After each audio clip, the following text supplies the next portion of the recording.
untuk menyampaikan materinya. Silakan, Pak.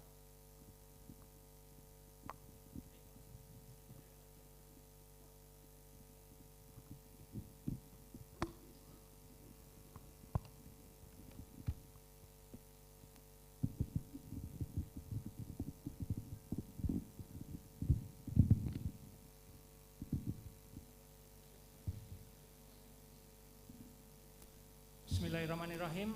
Terima kasih Mas Aceh, moderator. Ya, benar. Dari Kota Salatiga, Kota Atlet sampai dengan saat ini pun alhamdulillah saya masih aktif berkegiatan sebagaimana yang dimaksud Mas Aceh. Seperti halnya 2 tahun lalu ada kegiatan lari lintas alam di Jogja ini, di Parangtritis, Coast to Coast namanya, kalau Bapak Ibu mendengar. Jadi lari dari Depok naik, kemudian sampai Parangtritis, naik lagi Mogiri, apalah lupa hutan-hutan, turun sampai ke Depok lagi. 2 tahun lalu saya mengikutinya, dan alhamdulillah di kelas saya, di kelas umur master itu bisa dapat juara 3 gitu ya, maksudnya osiatif ya. Baik,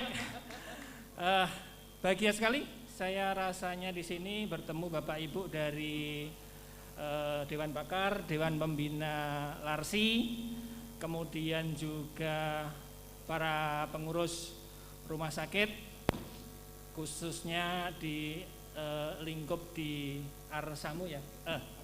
Baik, dan ya Larsi yang memang diinisiasi oleh dari Muhammadiyah juga ya. Baik, luar biasa Bapak Ibu, saya sungkem pada Bapak Ibu semua karena dedikasinya kepada penanganan kesehatan khususnya COVID itu luar biasa, dan bahkan khusus Arsamu hadir, rumah sakitnya banyak di mana-mana. Saya sengaja kemarin berangkat pakai mobil Bapak Ibu. Ya, saya dari Jakarta Selatan, saya hitung, mohon maaf kalau salah dikoreksi ya. Rumah sakit Muhammadiyah di Taman Puring, bener ya? Saya lanjutkan, oke lah Cempaka Putih, Pondok Kopi saya lewatin karena saya nggak lewat situ. Kemudian RSJ Islam di Klender ya? Klender, bener, oke. Saya lanjut, kayaknya sampai Cirebon nggak ada. Kemudian kalau Cirebon yang di kampus Muhammadiyah ya? Ya bener. Lanjut lagi sampai Semarang, kayaknya Tegal Pekalongan nggak ada. Ke Semarang saya cukup paham, kayaknya namanya agak beda kalau Semarang. Rumani ya, yang di dekat kampus Undip lama. Naik sampai Salatiga, saya lewat tol, keluar Boyolali. Boyolali ada yang baik, mengharmonisasi peraturan perpajakan, tentunya yang relevan dengan tugas dan fungsi Bapak Ibu di rumah sakit. Yang pertama adalah tentang pajak pertambahan nilai. Ya, apa yang relevan di dalamnya? Boleh slide selanjutnya? Boleh slide selanjutnya? Ya, ada 2 hal di sini ya Bapak Ibu. Yang pertama adalah tentang pengurangan objek dan fasilitas. Nanti kita lihat sampai selesai apakah ya disampaikan oleh Mas Adila sebentar bahwa APBN itu terbesar ditopang dari pajak. Ya, baik, slide selanjutnya apa saja sih yang dulu boleh? Ya. Ini di belakang ya, operatornya. Oh, ya, ya itu. Nah ini itu istilah yang kolom sebelah kiri non JKP itu berarti non jasa kena pajak. Kita langsung masuk jasa aja karena itu berhubungan dengan barang ya. Langsung saja ke yang pertama, jasa pelayanan kesehatan mandik dulu non jasa kena pajak, sekarang jasa kena pajak, tetapi apa Bapak Ibu? Tetapi dibebas. Jatuhnya sama, tidak perlu membayar pajak ya. Ya. Terletak di mana? Di slide berikutnya. Ya. Apa sih fasilitas yang diberikan untuk knowledge Bapak Ibu bahwa tidak hanya pelayanan medis saja kok, ada juga barang kebutuhan pokok itu bebas ya. Beras, gabah, jagung, sagu, kedelai, garam, ya seperti itulah. Nah, jasa pelayanan medis yang seperti apa? Itu kemudian tidak dikenakan. dokter umum, dokter spesialis, dokter gigi, dokter hewan, ahli kesehatan dan sebagainya, kebidanan, psikolog, sampai dengan bahkan apa? Jasa paranormal itu termasuk di dalamnya. Ya. Ya. Jadi kalau nyantet enggak ya kayaknya ya, tapi dalam bentuk sowan ke mbah-mbah gitu, naudzubillah lah, semoga kita dijauhkan dari itu karena itu syirik lah ya. Jangan sampai syirik lah pokoknya. Ya, baik, kemudian yang ketiga adalah jasa pelayanan sosial, berikutnya halaman berikutnya jasa keuangan, jasa asuransi, jasa pendidikan ya, yang sering dengar kan dulu sebelum undang-undang ini keluar, wah sekolah, rumah sakit bayar, ini masuk di sini, tidak termasuk, oh ini ngenek bisa ya?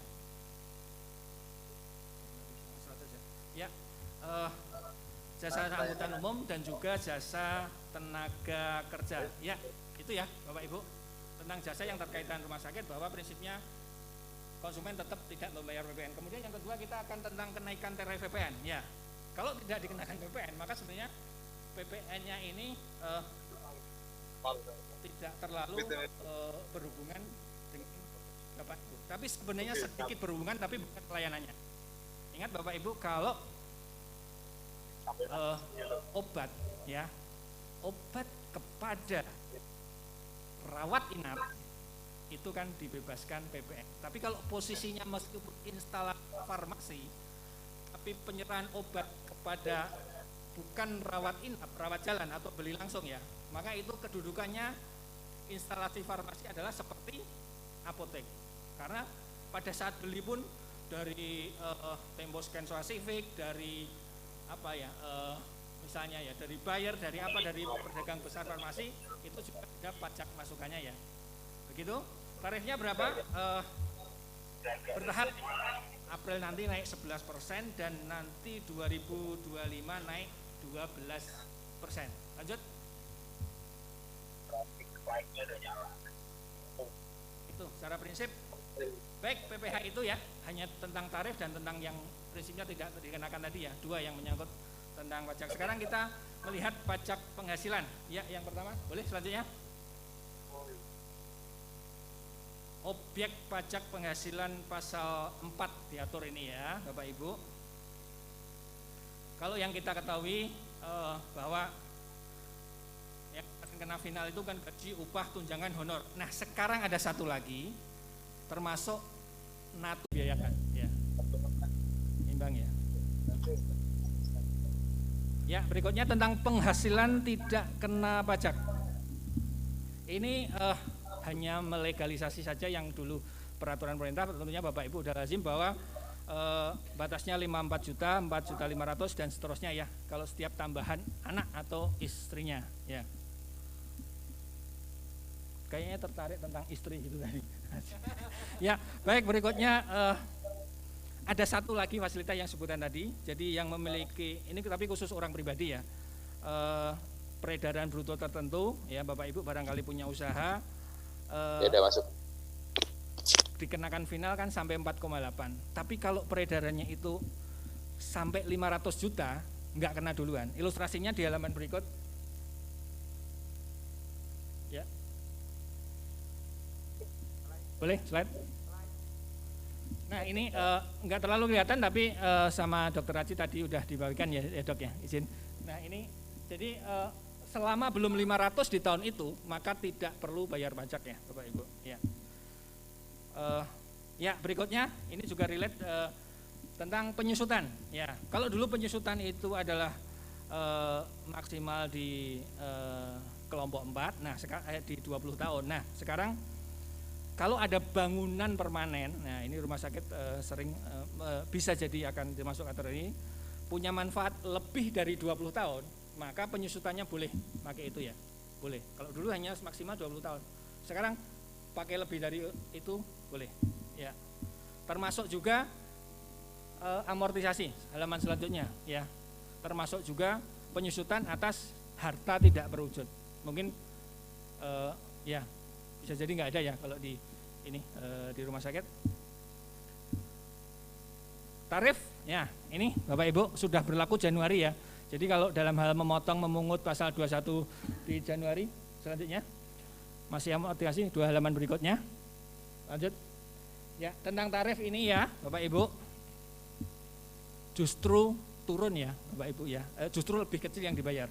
Kalau dulu 5% itu adalah sampai dengan 50 juta, sekarang 5% itu sampai dengan 60 juta ya, itu 5%. Kalau dulu begitu 60 sudah kena 15%, sekarang 5% lebih luas. Hanya kalau dulu 500 juta ke atas itu kena 30% sampai tak terhingga. Sekarang itu 5 miliar ke atas itu ditambahin lagi menjadi 35%. Maka kemudian sangat adil kan, fungsi pajak sebagai redistribusi pendapatan itu makin terlihat di sini. Artinya jurang antara kaya dan miskin, indeks Gini rasio kita menjadi makin baik ya. Tidak hanya GDP aja, tapi jangan sampai GDP tapi kalau dinikmatin hanya segelintir orang kan tidak adil. Biar ini tergerus ke masyarakat bawah. Ilustrasinya di halaman berikut itu jatuhnya sih bayarnya lebih murah ya. Misalnya Bapak Ibu itu gajinya 15 juta per bulan, kalau dulu itu Pak Sunarto, apakah suara kami sudah terdengar?